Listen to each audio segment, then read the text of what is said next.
దేవుడు మనతో వచ్చేవాడు గనుక, ఆయన ప్రెజెన్స్ మనతో ఉంది కాబట్టి మనం దిగులను జయించగలము అనే మాటను గుర్తించాలి. ద్వితీయోపదేశకాండం 31వ అధ్యాయం 6వ వచనాన్ని చదువుకుందాం. Deuteronomy chapter 31 and verse 6లో ఈ మాట ఉంది, భయపడకుడి, వారిని చూచి దిగులు పడకుడి, నీతో కూడా వచ్చువాడు నీ దేవుడైన యెహోవాయే, ఆయన నిన్ను విడువడు, నిన్ను ఎడబాయుడు. స్తోత్రం చెప్పండి ఒకసారి, హల్లెలూయా. భయపడకండి, మీరు దిగులు పడకండి, వారిని చూచి మీరు అధైర్యపడకండి, మీ దేవుడైన యెహోవా మీతో వచ్చువాడు గనుక. చెప్పండి, దేవుడైన యెహోవా మనతో వచ్చువాడు గనుక. ఆ మాట ఎంత ఇష్టం అంటే, నీతో నాతో కడవరకు వచ్చేవాళ్ళు ఎవరంటే మన ప్రభువే. ఆయన మనతో నడిచేవాడు. ఆయన ఈ విడువడు మరియు ఎడబాయుడని వాగ్దానం చేశాడు. నిన్ను చాలామంది ఈ లోకంలో విడిచి వెళ్ళిపోయి ఉండొచ్చు. నీతో ఉంటాము అన్నవాళ్ళు, నీ కొరకే మేము ఉన్నాం అన్నవాళ్ళు, నీవు లేకుండా మేము ఉండలేము అన్నవాళ్ళు చాలామంది బహుశా నిన్ను వదిలిపెట్టి వెళ్ళిపోయారేమో. చాలామంది యవనస్తులు మాకు ఉత్తరాలు రాస్తుంటారు. కొంతమంది బ్లెస్సీ గారి దగ్గరికి కౌన్సిలింగ్ కోసం వస్తుంటారు. అక్క, మా జీవితంలో వాగ్దానం చేసిన వాళ్ళు చాలామంది దూరం అయిపోయారు, ఏం చేయాలో అర్థం కాని పరిస్థితుల్లో మేము ఉన్నాం, ఒంటరితనంతో ఏడుస్తున్నాం. చాలామంది యవనస్తులు కూడా నాతో మాట్లాడడానికి వస్తుంటారు, వెస్లన్న నా కోసం ప్రార్థన చేయి, చాలా లోన్లీగా ఉన్నాను. ఎందుకోసం అంటే నాతో ఉంటాను అన్న వాళ్ళు నన్ను వదిలిపెట్టి వెళ్ళిపోయారని రోజుల్లో. విపరీతమైన బాధలు, కష్టాలు చాలామంది ఎదుర్కొంటున్న పరిస్థితి. ప్రపంచంలో ఒకప్పుడు ఎలా ఉండేది అంటే, ఇది న్యూస్ పేపర్లో వచ్చిన విషయం, నేను కొత్తగా చెప్పేది ఏం కాదు. ఒకప్పుడు ఇంతకు ముందు కాలంలో ఏముండేదంటే, అబ్బాయిలు అమ్మాయిలను మోసం చేసి వెళ్ళిపోతుండేవారు.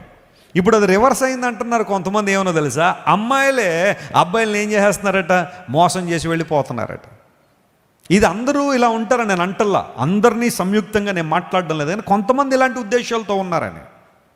చైనా దేశంలో ఒక అమ్మాయి ఫేస్బుక్ అకౌంట్ ఓపెన్ చేసిందట. ఓపెన్ చేసి అందరికీ రిక్వెస్ట్లు పంపించిందట. పంపించి అక్కడ రిక్వెస్ట్ ఓకే అవగానే ఐ లవ్ యూ అని పంపించేదట. ఇంకా ఐ లవ్ యూ అనగానే అబ్బాయిలు ఆగుతారా, గిరగర తిరిగిపోతూ ఉండేవాడు.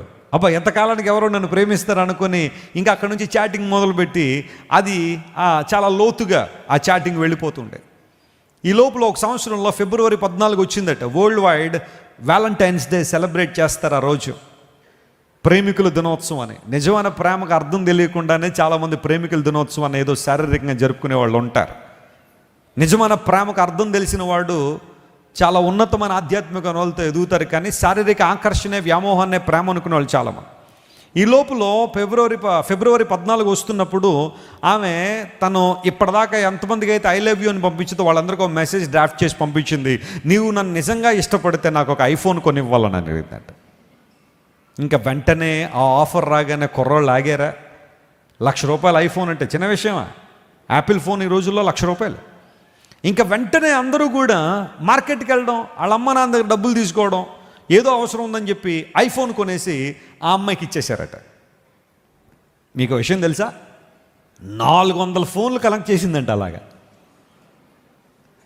ఎంత మాస్టర్ మైండ్ అండి. 400 ఫోన్లు అంటే 400 మందిని లైన్లో పెట్టింది. 400 ఫోన్లు కనెక్ట్ చేసిన తర్వాత ఫోన్ స్విచ్ ఆఫ్ చేసేసి ఆ 400 ఐఫోన్లు మార్కెట్లో అమ్మేసింది. ఒక్కోటి ₹1,00,000 అంటే 400 ఫోన్లు ఎంత వచ్చినాయి? 4 కోట్లు. చిన్న విషయం, 4 కోట్లు అంటే 4 కోట్ల రూపాయలతో చైనాలో పెద్ద ఇల్లు కొనేసుకుందంట. ఆ అమ్మాయి ఆ ఇంట్లోకి వెళ్ళిపోయింది, కానీ కుర్రోళ్ళందరూ హాస్పిటల్లో జాయిన్ అయిపోయారు. ఎందుకోసం?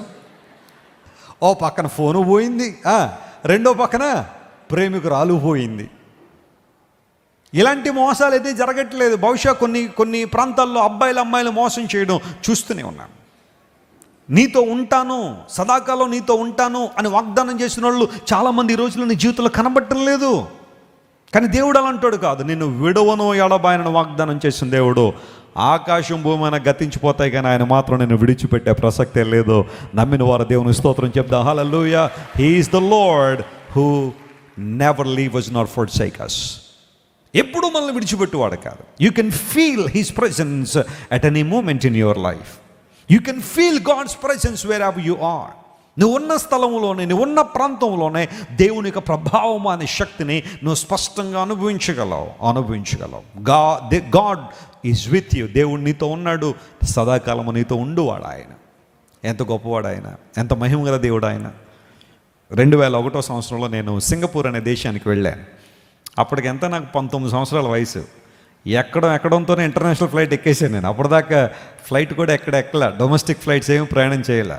ఎక్కడమే డైరెక్ట్ ఇంటర్నేషనల్ ఫ్లైట్ చెన్నైలో వెళ్ళి, అప్పుడు హైదరాబాద్ నుండి ఫ్లైట్లు చాలా తక్కువ. శంషాబాద్ ఎయిర్పోర్ట్ అప్పటికి లేదు, బేగంపేట ఎయిర్పోర్ట్ మాత్రం ఉండేది. అక్కడ నుంచి చాలా కాస్ట్ ఉండేవి, టికెట్స్ అన్నీ కూడా ఎక్స్పెన్సివ్.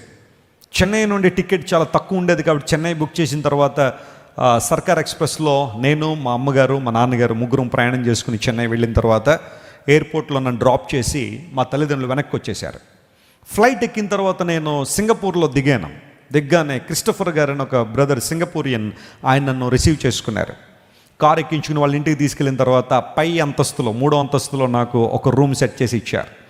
ఇచ్చిన తర్వాత వాళ్ళందరూ కూడా నాన్ ఇండియన్స్, ఎవరు ఇండియన్స్ కాదు, అందరూ చైనీస్. ఆ కుటుంబం అంతా కూడా, వాళ్ళ ఇరుగు పొరుగు వాళ్ళందరూ కూడా చైనీసే, వాళ్ళ ఫ్రెండ్స్ అందరూ చైనీసే. అక్కడికి వెళ్ళిన తర్వాత for the first time 19th ఇయర్లో, 19వ ఏటలో వెళ్ళడంతోనే చైనీస్తో చాలామంది ఉండడంలో నాకు ఒకలాంటి లోన్లీనెస్ డెవలప్ అయిపోయింది. అప్పటి వరకు మా తల్లి, మా తండ్రి, నా బ్రదరు, నా సిస్టరు, సంఘం, వీళ్ళందరితో ఉన్నానేమో. సడన్గా ఒక్కసారి ఎక్కడో ఐసోలేట్ అయిపోయినట్టుగా, చాలా ఇబ్బందికర వాతావరణం వెళ్ళిపోయినట్టుగా అనిపించేది.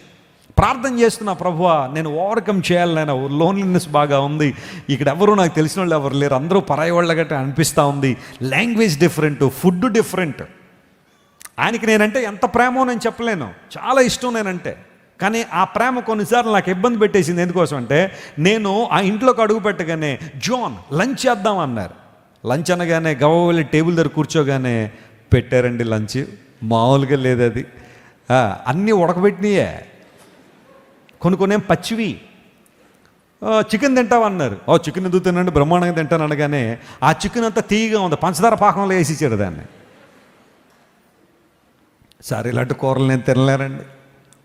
అవునా, సారీ జాన్ ఫిష్ తింటావా అన్నారు. ఆ ఫిష్ అవుతే ఓకేనండి అనగానే, అది కనీసం ఉడకబెట్టలేదు, అది పచ్చి ఆ చేపల్ని ఏదో సూప్లో వేసేసి ఇచ్చేశారు. ఎంజాయ్ అన్నారు. ఏం ఎంజాయ్ సార్, నేను పచ్చి చేపలండి. మా అమ్మగారికి అసలు చిన్నప్పుడు చేపల వాసన అంటేనే గిట్టేది కాదు. అందును బట్టి చేపలు చాలా తక్కువ తినేవాళ్ళం మేము. ఆ సందర్భంలో ఆయన పచ్చి చేపలు పెడితే పరిస్థితి, చేపలు తినలేని పరిస్థితులు, రొయ్యలు కావాలన్నాడు, రొయ్యలు కూడా అదే పరిస్థితి, అన్నీ పచ్చిగానే ఉన్నాయి. ఇలాంటి లంచ్ అయితే చాలా కష్టం అని చెప్పి వెంటనే ఇంకా ఇబ్బంది అయిపోయింది, లోన్లీనెస్ ఫీల్ అయ్యాను. గదిలోకి వెళ్ళి ఇంటికి ఫోన్ చేశాను మా అమ్మగారికి, మమ్మీ నేను రేపు ఫ్లైట్ ఎక్కి వచ్చేస్తాను మమ్మీ అన్న. ఇదేంటి ఆయన, ఏదో ఆశతో వెళ్ళావు, ఒక 20 రోజులు అక్కడ ఉండడానికి పరిచర్య కోసం వెళ్ళావు, అప్పుడే వచ్చేస్తానంటే ఎలా కుదరదు, నువ్వు ఉండాల్సిందే. ప్రార్థన చేశా దేవుని సన్నిధిలో. దేవుడు 20 రోజులు అక్కడే ఉండడానికి ప్రభువు every moment I felt the presence of God with me. నా జీవితంలో ప్రతి సందర్భంలో దేవుని యొక్క ఆ సన్నిధిని, ఆయన కృపను సంపూర్ణంగా నేను అనుభవించగలిగాను. ఎందుకు చెబుతున్నా అంటే, కొన్నిసార్లు అందరూ ఉండి కూడా ఒంటరితనంగా ఉండాల్సిన పరిస్థితులు కొన్ని ఉంటాయి. లోన్లీనెస్ అనేది నీ జీవితంలోకి రావచ్చేమో. ఆ పర్టికులర్ టైంలో నువ్వు జ్ఞాపకం చేసుకోవాల్సింది ఏంటో తెలుసా, నేను నిన్ను విడవను, నిన్ను ఎడబాయను. ఎంత ప్రేమపూర్వకమైన వాగ్దానం అది. దిగులు పడద్దు నా కుమారుడా, నా కుమార్తె, ఎందుకోసం అంటే నేను నీతో కూడా వచ్చేవాడను, నేను నీతో నడిచేవాడు. మీరు ఇంతవరకు విన్న దైవ సందేశం మరియు దేవుని సేవకులు చేసిన ప్రార్థన మీకు ఆశీర్వాదకరముగా ఉన్నదని విశ్వసించుచున్నాము. ఈ సందేశాన్ని మీ స్నేహితులకు, బంధువులకు షేర్ చేయండి. మీకు ఏదైనా ప్రార్థన అవసరత ఉన్నచో మా ఫోన్ నంబర్లకు కాల్ చేయండి. దేవుడు మిమ్మల్ని ప్రేరేపిస్తే విశ్వాసంతో సాగుచున్న ఈ పరిచర్యను ప్రోత్సహించండి.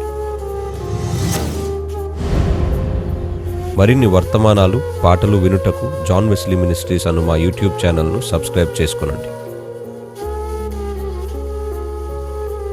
ప్రభువైన యేసుక్రీస్తు కృప మీకు తోడైండును గాక.